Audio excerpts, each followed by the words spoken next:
ఆశించి పెనమలూరు ఇవ్వలేదు కాబట్టి పార్థసారథి ఎమ్మెల్సీ ఇస్తానంటే వద్దని ఆగాడు అతనికి. పోనీ ఇప్పుడు తెలుగుదేశం వాళ్ళు బాగా రిసీవ్ చేసుకున్నారు పార్థసారథిని, నథింగ్. బేసిక్గా ఇక్కడ వీటిట్లో వచ్చే సమస్యలు ఏంటంటే తెలుగుదేశంలో టికెట్లు దొరకని వాళ్ళేమో ఇప్పుడు ఇటు పరిగెత్తుకున్నారు. అయితే అందరినీ తీసుకునే పరిస్థితిలో ఉన్నాడంటే తీసుకుని ఎమ్మెల్యే టికెట్లు ఇచ్చే ఇదేం లేదు. ఒక్క కేసీఆర్ నానికే వీళ్ళకి విజయవాడకి సరైన క్యాండిడేట్ లేడు కాబట్టి అంతే. మిగతాదైతే అట్లా లేదు. కాకపోతే తెచ్చుకుంటారు. ఇప్పుడు వీళ్ళ వాళ్ళు బోలెడంత మంది గిఫ్ట్ వాళ్ళకి ఇప్పుడు వంశీకృష్ణ యాదవ్ ని గిఫ్ట్ గా ఇచ్చినట్టేనా పవన్ కళ్యాణ్ కి? కానీ రెండు చోట్ల కూడా ఇలా వలసలు రావడం వల్ల సిట్టింగ్ కి ఒక రకంగా థ్రెట్టేనా? ఖచ్చితంగా పార్టీ నమ్ముకుని ఉన్నటువంటి వాళ్ళు.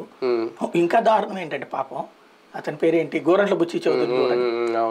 పోనీ అతను ఓడిపోయిన వాడిని తీసేశారంటే అర్థం, గెలిచిన వాడిని తీసేసారు. ఇప్పుడు బీజేపీ సీట్ రేపు పొద్దున్న రాజమండ్రి సిటీ అడుగుతుంది. రాజమండ్రి సిటీ అంటే ఇప్పుడు ఆదిరెడ్డి వాసుని తీసేయాలి కదా, ఆదిరెడ్డి భవానీ బదులు ఈసారి వాసుకి ఇస్తారంట, అతన్ని తీసేసేయడమే కదా. అంటే దీంట్లో పొత్తుల కారణంగా కొన్ని త్యాగాలు, అట్లాగే వైసీపీ నుంచి వచ్చిన వాళ్ళ వల్ల కొన్ని త్యాగాలు.